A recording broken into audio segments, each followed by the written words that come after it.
What if I told you the richest man in human history isn't Elon Musk, not Jeff Bezos, not even Rockefeller? Right now, Musk is worth around $240 billion. Bezos, about $170 billion. But 700 years ago, there was a king so wealthy, his fortune would make them both look like they were collecting spare change.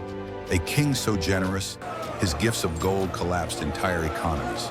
And yet, his name was buried, erased from the very history books that should have immortalized him. And by the end of this video, you'll understand not only how he built unimaginable wealth, but why the world wanted you to forget him. Because this isn't just a story about wealth. It's about power so vast it threatened to rewrite the rules of civilization itself. His name was Mansa Musa, and when historians finally calculated his wealth, they had to create new categories just to measure it. We're talking about a man whose personal fortune has been estimated at over $400 billion in today's money. That's more than Musk and Bezos combined, more than the GDP of entire countries. But here's where the story gets disturbing. This wasn't just paper wealth. This wasn't stocks or cryptocurrency. This was raw, physical gold, mountains of it, and he was about to weaponize it. But who was this mysterious king? And how did one man accumulate wealth that defied imagination?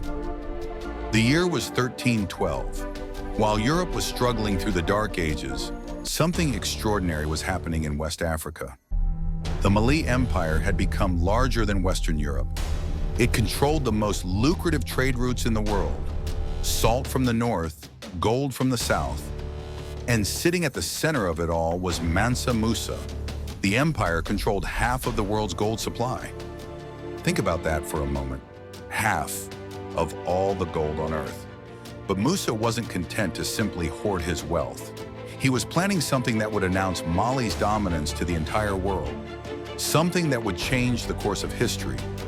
In 1324, Mansa Musa announced his intention to make the pilgrimage to Mecca. What happened next would be remembered as the most economically destructive journey in human history. 60,000 people, 80 camels, each carrying 300 pounds of pure gold. A caravan so massive, it stretched for miles across the Sahara Desert. But this wasn't just a religious journey. Mansa Musa was about to unleash an economic weapon the world had never seen. And his first target was waiting just ahead. When Mansa Musa's caravan arrived in Cairo, the locals thought they were witnessing a miracle. They were actually watching the beginning of an economic apocalypse. Musa began giving away gold. Not coins, not small amounts. Entire bars of pure gold to beggars, to merchants, to anyone who approached him.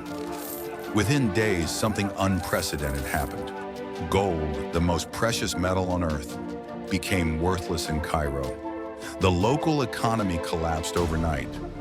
Egyptian chroniclers wrote in horror, "Never before had Cairo seen such wealth, and never had it been brought to such ruin by generosity." But Cairo was just the beginning. The real devastation was yet to come. In Alexandria, Mansa Musa's gift-giving reached legendary proportions, and the results were catastrophic. Local rulers literally got on their knees, begging Musa to stop giving away gold.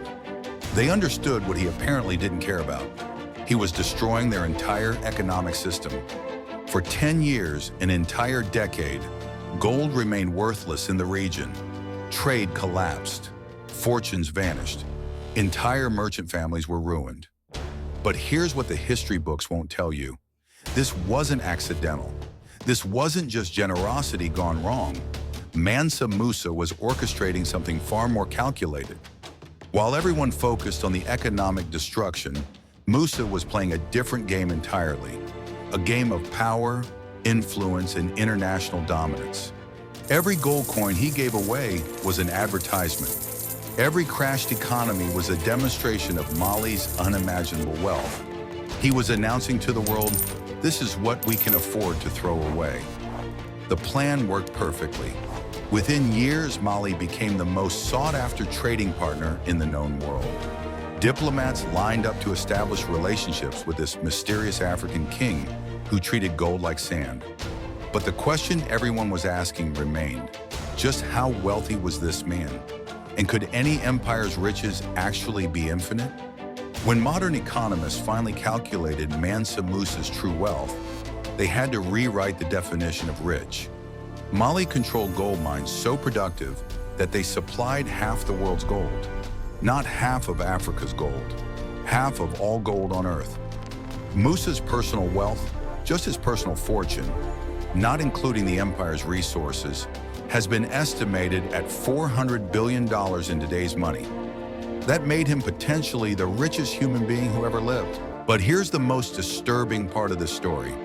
Despite controlling more wealth than entire continents, despite creating international incidents with his generosity, despite being the richest person in human history, most people have never heard his name. And that erasure wasn't an accident. The systematic removal of Mansa Musa from popular history represents one of the most successful information and suppression campaigns in human history. European colonial narratives couldn't allow the existence of a medieval African empire that dwarfed European kingdoms. So they simply edited history. Timbuktu, Mali's intellectual capital, housed more books than most European cities, universities older than Oxford, medical texts, mathematical treatises, astronomical observations that wouldn't reach Europe for centuries. All of it was systematically erased from Western historical narratives. The richest man who ever lived became a ghost story. But the most shocking revelation isn't what we lost.